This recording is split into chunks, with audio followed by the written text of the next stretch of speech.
तो बोले स्वामी आप भूल रहे हैं, मुझे पहचान नहीं पा रहे हैं। क्यों? तो बोले कि आप तो जो है मेरे पति हैं, मैं रति हूँ रति, आप स्मरण कीजिए, आप कामदेव का अवतार है। ऐसे करके प्रद्युम्न जी को स्मरण कराया। जब उनको स्मरण हुआ तो रति ने प्रद्युम्न को ये दैत्य की पूरी कथा सुनाई,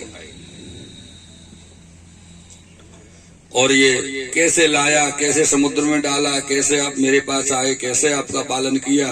तो प्रद्युम्न जी के मन में उसके प्रति रोष उत्पन्न हो गया। अरे इसने तो मेरे को मारने की चेष्टा की, मेरा शत्रु है। उधर लीला ये की थी ठाकुर जी ने, जैसे बात आई थी, एक लीला में एक लीला तो होती नहीं है, 2-3 लीलाओं का कहीं ना कहीं कनेक्शन सी ठाकुर जी करके रखते हैं कि प्रद्युम्न यदि द्वारका में होते तो पता नहीं ये सम्भ्रासुर के पास में कब आते उससे लड़ने के लिए, कब योग बनता। लेकिन यहाँ तो श्री ठाकुर जी ने नारद जी की कृपा से सम्भ्रासुर के काल को सम्भ्रासुर के घर में ही लाके रख दिया और लालन पालन कराया कि दूर जाने की जरूरत ही नहीं है।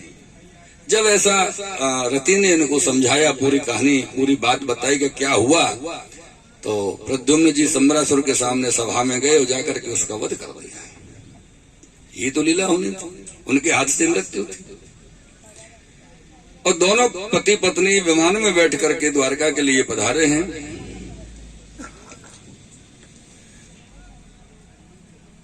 आज द्वारका के जो बगीचा है, श्री रुक्मणी जी वो बगीचा में अकेले ब्राज, ये कभी कभी मन होता है ना कुछ अकेले बैठने का, ज्यादा भीड़ में नहीं बैठना, मन नहीं करता किसी से बात करने का। कभी कभी ऐसा कभी होता है कि सब लोग साथ हों तो आनंद आवे, ऐसा भी हो जाता। मन ही तो है शायद।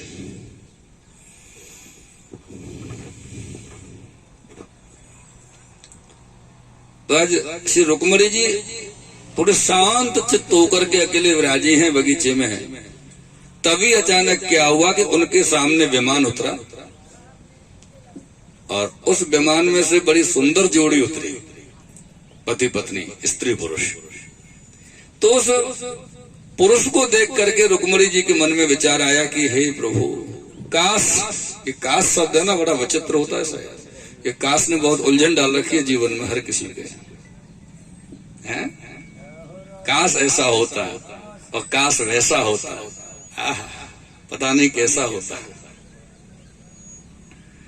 काश मेरा प्रथम पुत्र जीवित होता तो बिल्कुल ऐसा ही होता जैसा ये युवक सामने से आ रहा है। ऐसा रुक्मणी जी के मन में विचार आया। तो श्री नारद जी देर नहीं करते अपना कार्य पूरा करने में, उनका स्वभाव है। तत्काल वहां श्री नारद जी प्रकट हुए, बोले माता जी प्रणाम। रुक्मणी जी ने कहा हाँ नारद जी कहिए क्या बात है, कैसे अचानक से आना हुआ? बोले आना न क्या हुआ, आपका पुत्र ऐसा नहीं होता। तो बोले आपने मन की बात जान के क्यों बोले? बोले मन की बात जान के इसलिए बोला कि ऐसा होता नहीं, यही आपका प्रथम पुत्र है। और देखिए विवाहित होकर के पत्नी के साथ आ रहा है, आपको तो विवाह की भी चिंता नहीं है, कैसे होगा, क्या होगा पुत्र का विवाह। बिल्कुल तैयार होके आ रहा है। द्वारका में तो आनंद आ गया, उत्सव आ गया। उसके पश्चात में श्री ठाकुर जी के अन्य विवाहों का वर्णन श्री सुखदेव जी ने किया। सत्यभामा, जाम्बवती और लक्ष्मणा, सत्या, कालिंदी, सबके विवाह के वर्णन किए। सत्यभामा का ऐसा हुआ कि ये सत्राजित की पुत्री थी, सत्या जो थी सत्यभामा जी। सत्राजित द्वारका का एक व्यक्ति था रहने वाला, लेकिन वो क्या, ये आसीत सत्राजित सूर्यो भक्तस्य परम सखा। ये सत्राजित भगवान सूर्य का बहुत बड़ा भक्त था, सूर्य भगवान की भक्ति किया करता था। और एक दिन भगवान सूर्य देव ने प्रकट होकर के, प्रसन्न होकर के इससे कहा कि बोल तुझे क्या चाहिए। और ये थोड़ा ऐसे स्वभाव का व्यक्ति थे ये सत्राजित जी महाराज। इनको लगता था कि द्वारकाधीश के पास तो बहुत दौलत है, मेरे पास तो कुछ है ही नहीं।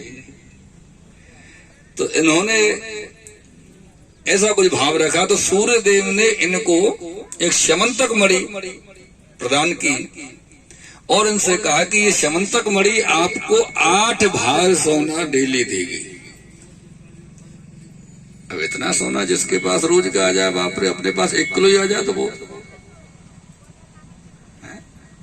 इतना सोना जिसको रोज मिल रहा है उसके अहंकार की क्या सीमा। अब इसने क्या किया, वो सोना तो आ ही गया, बढ़िया भारी से हार बनवा के गले में, और वो श्यमंतक मणि हार में जड़वा ली, मणि का हार बनवा लिया और गले में डाल करके हार को बड़ा सुंदर और द्वारकाधीश के सामने सभा में पहुंचा। अच्छा, जिसके पास कुछ नहीं हो उसको कुछ मिल जाए, उसकी स्थिति संभाले नहीं समझती साहब, ऐसा होता है। जिसके पास पहले से बहुत कुछ हो और कुछ मिल जाए तो कोई फर्क नहीं पड़ता, तो कुछ ना हो। अब इसको श्यमंतक मणि मिली, इतना सोना मिला, यह सभा में पहुंच गया भगवान की में, और बार बार बात करे किसी ना किसी से, तो ऐसे करके बार बार मणि को थोड़ा ऊंचा कर ले, हार को कभी नीचा कर ले, इससे कि लोगों की दृष्टि पड़े कि मेरे हाथ कहाँ चल रहे, और पूछे अरे वाह सत्यराजित जी, आपने हार तो बहुत सुंदर बनवाया, मणि कहाँ से आई, कोई हमसे पूछे तो हम बताएं। ऐसा लोगों को, कई लोगों का भाव होता है, कुछ ना कुछ दिखाने की चेष्टा करते रहते हैं। ऐसे ही ये कर रहे थे, कई लोग ऐसे होते हैं।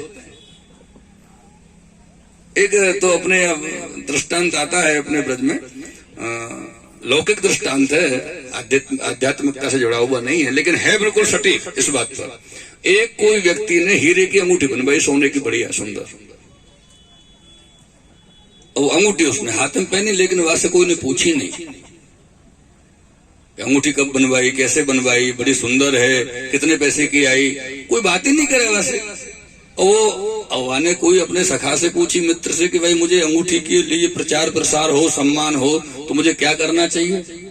तो बोले भैया पूरे गांव वाले लोगों का सबका भोजन कराओ, और अंगूठी वाली उंगली से पूछो कि हाँ भाई क्या चाहिए, ये क्या चाहिए, ये लो, ये लो, ये दे दो।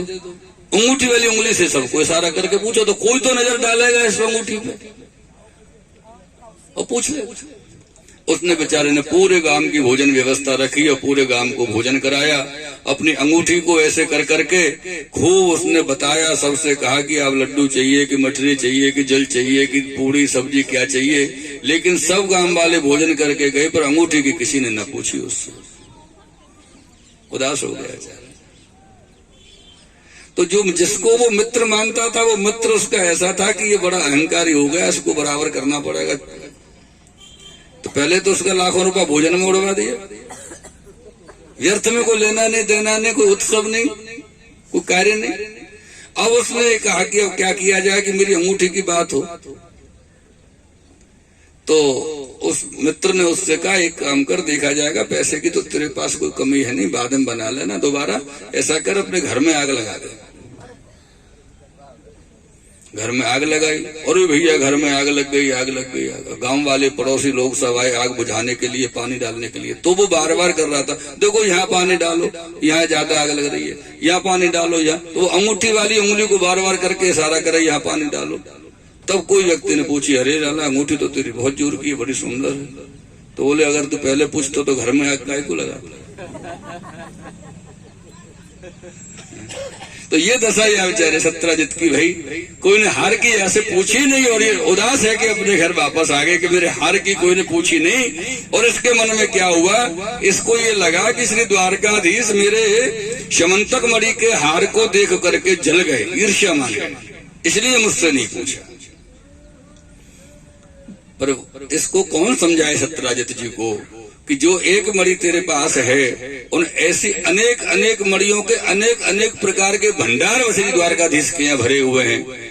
हजारों हजारों मणि एक एक भंडार में पड़ी है, कोई उनको प्रयोग करने वाला नहीं है। लेकिन जैसा व्यक्ति वैसी सोच, जैसी सोच वैसा जीवन, ऐसा निश्चित होता है। व्यक्ति का जीवन जीने की शैली उसके विचार की स्थिति पर आधारित होती है।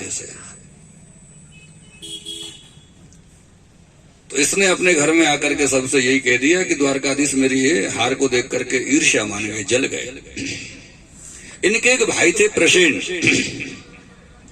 कभी कभी क्या होता है, जैसे अपन घर में 4 5 6 लोग एकत्रित रहते हैं, और घर में कोई एक भाई कोई गाड़ी ले आए, तो सबका मन होता है ना मैं भी चलाऊं, अरे थोड़ा चाबी देना मैं भी घुमा के लाऊं, ऐसा होता है, सबका मन होता है। और हार तो सबके पास था नहीं, समंतक मणि का सत्राजित के पास था। तो प्रसन्न ने कहा भैया मैं थोड़ा वन में भ्रमण करने जा रहा हूँ, घूमने जा रहा हूँ, शिकार के लिए जा रहा हूँ, मेरा भी मन है कि मैं हार पहन के जाऊं। ऐसा करो ये हार मुझे दे दो, मैं वन में घूम के 2-4 घंटे में वापस आ जाऊंगा, आपको हार वापस कर दूंगा।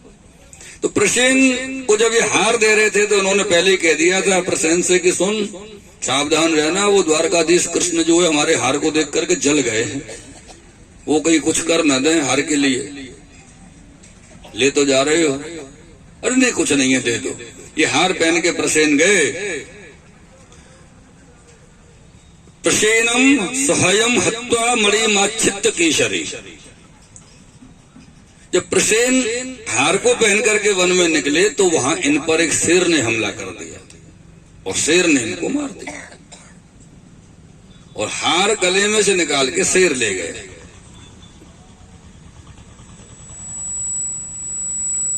इधर पता चली कि प्रसेन की मृत्यु हो गई और हार चोरी हो गया। तो 17 जितने बगैर सोचे बगैर विचारे सीधे घोषणा कर दी कि मेरे भाई की मृत्यु द्वारकाधीश ने की और हार द्वारकाधीश ने चोरी किया। क्योंकि जिस पर शक होता है उसी पर तो दृष्टि जाती है। शक तो पहले से द्वारकाधीश पर था, द्वारकाधीश पहले से दिमाग में थे।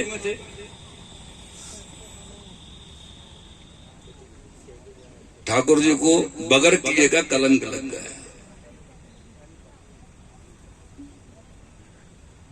ये रामचरितमानस में सुंदरकांड में श्री तुलसीदास बाबा बड़ी सुंदर चौपाई कहते हैं, जो विभीषण ने रावण से कहा है, ज्यों पर नार लार गुसाई तजो चौथ के चंद की नाई। ये गणेश चतुर्थी को जो चंद्रमा देखे वाको कलंक जरूर लगे, और ठाकुर जी ने देख लियो तो ये कलंक उनके माथे मड़ गए। बाकी कलंक ठाकुर जी को कुछ बिगाड़े नहीं, वो तो सर्वतंत्र स्वतंत्र है, लेकिन उन पर भी असर हुआ। क्यों? ये माध्यम ठाकुर जी ने रखा जीव मात्र को समझाने के लिए, शिक्षा देने के लिए कि भाई जब मैं इस चीज को भोग रहा हूं तो कोई जीव इस चीज से बच नहीं सकता, इसलिए कृपया सावधानी बरतें।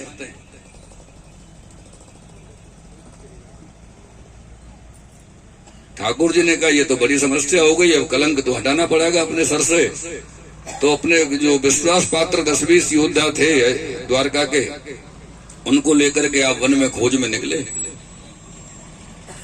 वहां जाकर के देखा कि कोई चिन्ह कुछ पता चले, कैसे प्रसेन को मारा गया, किसने मारा, क्या हुआ। तो देखा कि प्रसेन का जो मृत्यु वहां पर हुई थी उस स्थान से आगे थोड़े शेर के पद चिन्ह बन रहे थे, केसरी शेर के, और ये शेर ने मार दिया। तो ये शेर किधर गया है, जो पद चिन्ह के निशान जा रहे थे उधर ही भगवान उनके पीछे पीछे चले। तो आगे जाकर के देखा कि शेर भी मरा पड़ा। अरे बाप रे, शेर को किसने मार दिया? अब यहाँ किसके चिन्ह मिलेंगे? वहां देखा तो एक रीछ के चिन्ह थे। अब रीछ शेर को मार गए और हार बोले गए। जब ये उन चिन्हों पर चले तो देखा कि वो पैरों के निशान जो चिन्ह हैं वो एक गुफा के अंदर जा रहे हैं। तो भगवान ने अपने सहयोगी जो साथ में 10-20 लोग लिए थे योद्धा, उनसे कहा कि तुम सब द्वार के बाहर खड़े रहो, मैं भीतर जाके देखता हूं क्या हो रहा है। और याद रहे, अगर मैं 15 दिन तक वापस नहीं आया भीतर से बाहर तो समझ लेना कि मैं नहीं रहा और तुम लोग द्वारका लौट जाना। 15 दिन मेरी प्रतीक्षा करना द्वार पर। उन्होंने कहा ठीक है। ठाकुर जी भीतर पधारे तो क्या देखा कि रीछ आराम से अपने आसन पर विराजमान है और उनके एकदम बराबर में बड़ी सुंदर दीप्यमान कन्या एक विराजमान है, और वो शिमंतक मणि का हार उस कन्या के गले में पड़ा हुआ है। तो ठाकुर जी ने कहा भैया ये हार का जो बड़ी समस्या चल रही है, हार के हमको ये हार वापस दे दो, हमारे माथे कलंक लग गया है, हमने कुछ किया नहीं। तो रीछ बोला क्यों दे दो, ऐसे दे दो। तो बोले राजे राजे दे दो तो अच्छा, नहीं तो हम तो लेके तो जाएंगे। वो रीच द्वारकाधीश को पहचान नहीं पाया था कि ये कौन है। तो उस रीच वो जो थे वो थे भगवान श्री राम के समय के जामवंत जी, जो भगवान कृष्ण के समय तक भी स्थित थे। भगवान का इनसे युद्ध प्रारंभ हो गया। 10 दिन, 15 दिन, 20 दिन, 22 दिन, 25 दिन, 27 दिन भगवान का इनसे युद्ध चला गुफा के अंदर। लेकिन 15 दिन बाद बाहर वाले तो चले गए द्वारका, बोल भगवान रहे नहीं। तो द्वारका में तो भगवान के सब कर्मकांड व्यवस्था शुरू हो गई थी, पिंडदान करोगे, ये करोगे, वो करोगे।